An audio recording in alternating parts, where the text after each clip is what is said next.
Hi everyone. The next story to have come out of the Julia Donaldson story bag is, have you got any ideas? It's the Gruffalo's Child. The front cover, it's a little bit reflective, I'm afraid. And the story's by Julia Donaldson, illustrations by Axel Scheffler. So let's get started.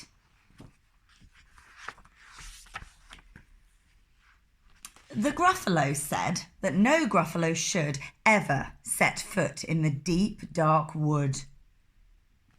Gruffalo speaking to his child.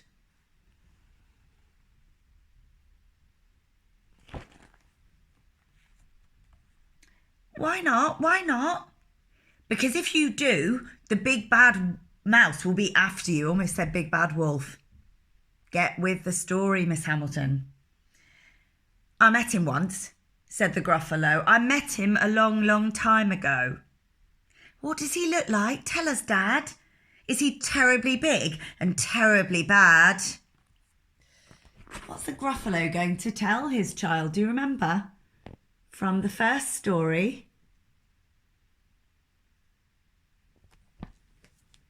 What will the Gruffalo say? I can't quite remember, the Gruffalo said.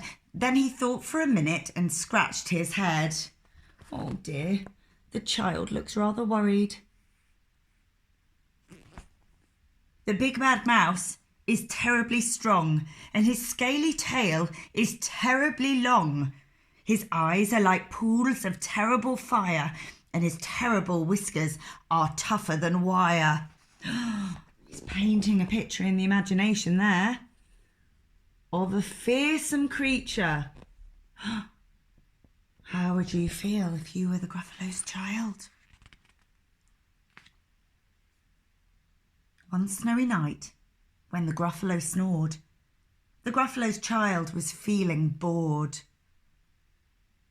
The Gruffalo's child was feeling brave, so she tiptoed out of the Gruffalo's cave. I don't know whether that's a good idea. What do you think?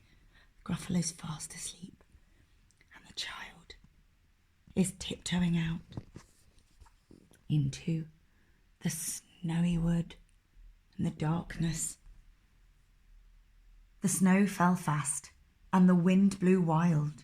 Into the wood went the Gruffalo's child.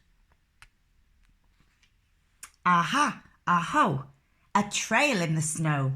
Whose is this trail and where does it go? Should we have a look at it? What creature might have left such a trail as that? Have you got any ideas? A tail poked out of a log pile house. Could this be the tail of the big bad mouse? She is brave, isn't she, going to look for this fearsome beast? But what do you think? Is it the house and the tail of the big bad mouse? Or someone else?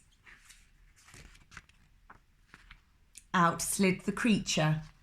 His eyes were small and he didn't have whiskers. No, none at all. Of course, it's Snake.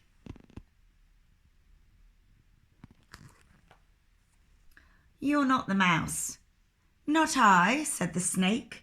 He's down by the lake eating Gruffalo cake.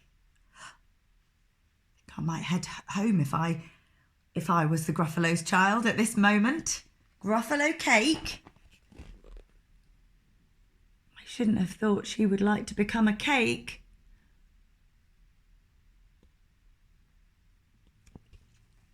The snow fell fast and the wind blew wild. I'm not scared, said the Gruffalo's child. What do you think? I think she is feeling a little scared.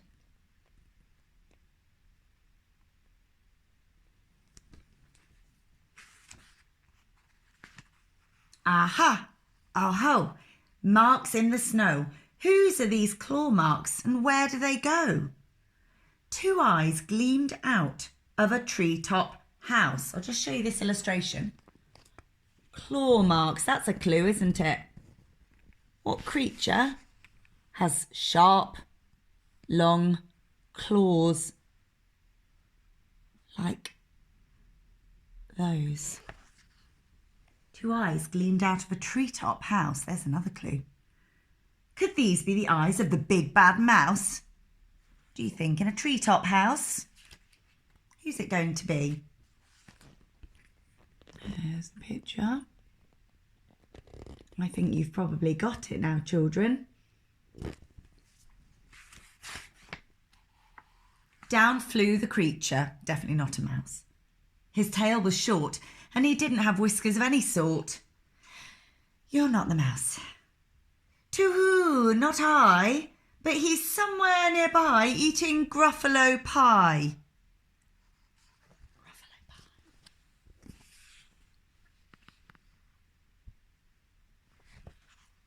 The snow fell fast and the wind blew wild. I'm not scared, said the Gruffalo's child. She's carrying on. Persevering. Was a friendly deer having a look at who is passing.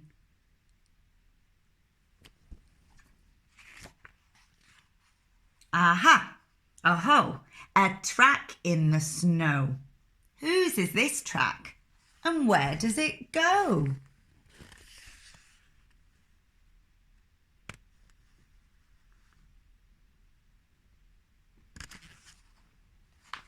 Whiskers at last. And an underground house. Could this be the home of the big bad mouse? What do you think? Do we think that she's guessed right this time and found the big bad mouse? Out slunk the creature. His eyes weren't fiery. His His tail wasn't scaly. His whiskers weren't wiry. Of course, it's the fox.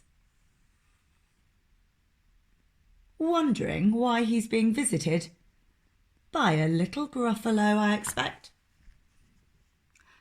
You're not the mouse. Oh no, not me. He's under a tree, drinking Gruffalo tea. How do you think that the Gruffalo's child is feeling? She has been searching and searching. She was so excited to spot this fearsome, fabled creature. Can you tell how she's feeling? Rather disappointed, perhaps? It's all a trick, said the Gruffalo's child as she sat on a stump where the snow lay piled. I don't believe in the big bad mouse. But here comes the little one out of his house. She seems to have perked up now. I wonder what she's thinking about when she sees this little mouse. What did the Gruffalo, big Gruffalo, think in the last story about the mouse?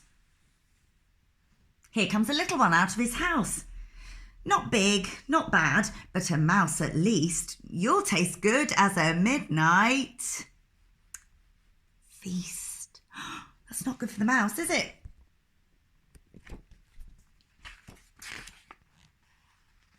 Wait, said the mouse.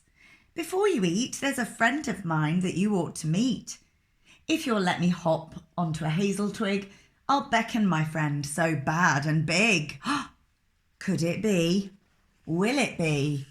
Finally, the big bad mouse. What do you think, everyone? The Gruffalo's child unclenched her fist. The big bad mouse. So he does exist. The mouse hopped into the hazel tree. He beckoned, then said, just wait and see. Wow. How exciting.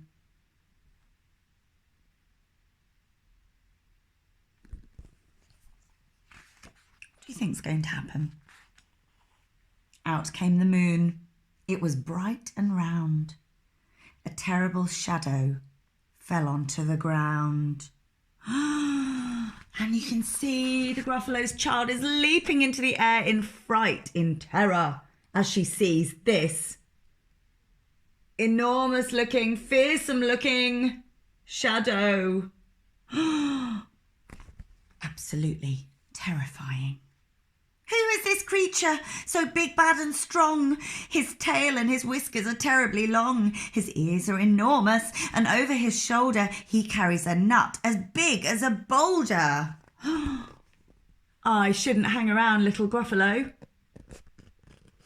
This must be the big bad mouse. Or is it? Is it really? Or is it just a shadow? The big bad mouse! Yelled the Gruffalo's child. The mouse jumped down from the twig and smiled as she watches the little Gruffalo racing away in fear. Aha! Oh ho! Prints in the snow. The little mouse spotting the prints now. Whose are these footprints? Where do they go? The footprints led to the Gruffalo cave.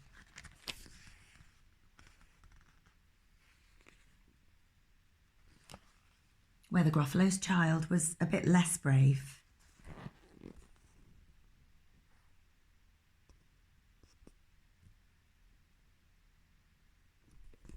The Gruffalo's child was a bit less bored. You see the little Gruffalo returning to the safety of her dad there, tucking herself under his big soft paw, curling up in safety. Gruffalo's child was a bit less brave. The Gruffalo's child was a bit less bored.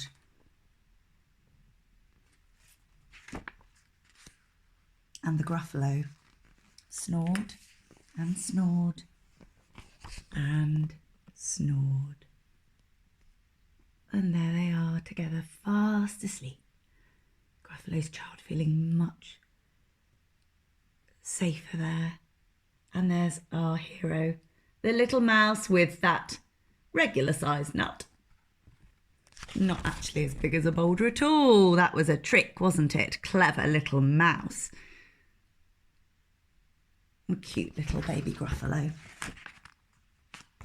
There's a really sweet illustration of the little Gruffalo playing with some stick animals. I think that's adorable. That it's called a sequel when it's a story that follows on from the first one. So that's the sequel to the Gruffalo, the Gruffalo's child. I hope you're finding lots of things to do. If at moments you feel a little bit bored, there's lots of things that you could do. Take some exercise, play some games, do some reading, play some music, practice your instrument or have a sing. If you like to do those things, do some art, draw anything that you think of. And remember, unlike the Gruffalo's child, remember to stay safe and do what you're told and look after yourselves. Have a fantastic afternoon.